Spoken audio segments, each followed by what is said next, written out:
வணக்கம், இது crime time. நான் பாலவேல் சக்கரவர்த்தி. பாகிஸ்தானின் வான் பாதுகாப்பு அமைப்புகளை இந்தியாவின் ஹைரோப் வகை ட்ரோன்கள் பாரபட்சமின்றி பதம் பார்த்து வருகின்றன. தன்னையே அழித்து இலக்குகளை துவம்சம் செய்யும் இஸ்ரேல் உருவாக்கிய இந்த கழுகு அரக்கனின் பின்னணி என்ன?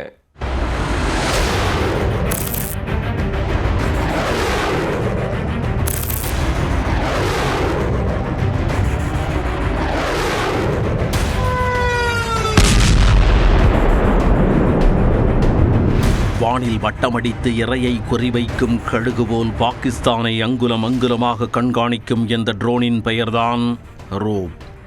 இவன் ஒரு தற்கொலை படை வீரனைப் போல இலக்கை கண்டுபிடித்து தன்னையே அர்ப்பணித்து தாக்கி துவம்சம் செய்துவிடும் வல்லமை கொண்டவன்.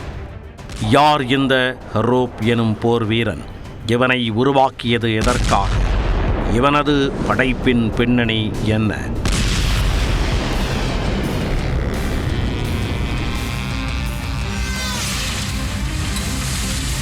ஆபரேஷன் சிந்தூரில் ஹேமர் மற்றும் ஸ்கால்ப் வகை மிசைல் தாக்குதல்களுக்கு அடுத்தபடியாக இந்தியாவின் அடுத்த ஆயுதமாக களமிறக்கப்பட்டவன்தான் இந்த ஹரோப் வகை ட்ரோன்கள். ஆளில்லாமல் பறந்து சென்று பதுங்கி வேவு பார்ப்பதில் இவனுக்கு நிகர் வேறு யாரும் இல்லை.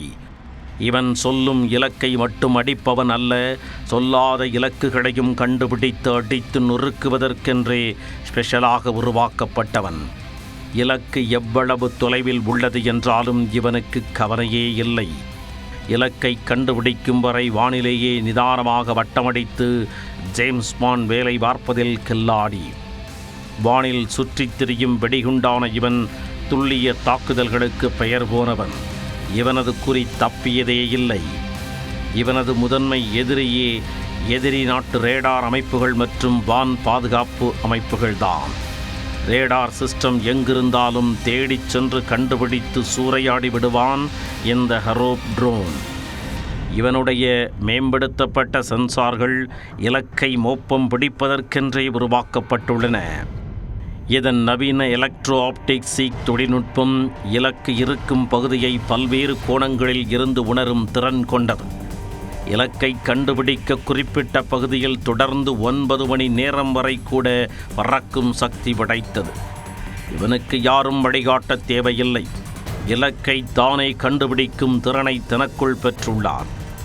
500 முதல் 1000 கிலோமீட்டர் தூரம் வரை அசால்ட்டாக பறந்து செல்லும் இவன் சுமார் 32 கிலோ எடை உள்ள ஆயுதங்களை சுமந்து பறக்கும் திறன் கொண்டவன். 185 கிலோமீட்டர் வேகத்தில் பறக்கும் இந்த ட்ரோன் சில மணி நேரங்களில் இலக்கை கண்டுபிடித்து இருந்த இடம் தெரியாமலும் தடம் தெரியாமலும் அழித்துவிடும். இவனது பூர்வீகம் இஸ்ரேல். 1980ஆம் ஆண்டில் ஹார்பி என்ற பெயரில் உருவாக்கப்பட்டது. ஹார்பியின் மேம்படுத்தப்பட்ட பதிப்பான ஹரோப் பின்னர் உருவாக்கப்பட்டது. இதில் மேம்பட்ட சென்சார்கள் மற்றும் நீண்ட தூரம் செல்லும் வசதிகள் கொடுக்கப்பட்டுள்ளது.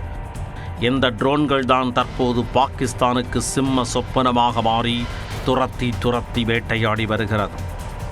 இந்த ஹரோப் வகை ட்ரோன்கள் தான் லாகூரில் உள்ள ரேடார் வான் பாதுகாப்பு அமைப்பிற்கு சமாதி கட்டியது. இது மட்டுமின்றி பஞ்சி உளவு விமானம், நேத்ரா மைக்ரோ UAV உளவு விமானம், 24 மணி நேரம் தொடர்ந்து பறக்கக்கூடிய ருஷ்டம் உளவு விமானம், 52 மணி நேரம் பறக்கக்கூடிய ஹரான் வகை உளவு விமானம், எலிவேட் Z1 வான்வழி கண்காணிப்பு ட்ரோன், ஆர்ம் V2 குறுகிய தூர கண்காணிப்பு ட்ரோன், காமிகேக்ஸ் எனப்படும் தற்கொலை வகை ட்ரோன்கள் உள்ளிட்ட பல்வேறு வகை ட்ரோன்கள் உள்ளன. இதன் மூலம் தீவிரவாதிகள் பயன்படுத்தும் கழிப்பறை வரை கண்காணித்து கட்டம் கட்டி வைத்துள்ளது இந்திய இராணுவம்.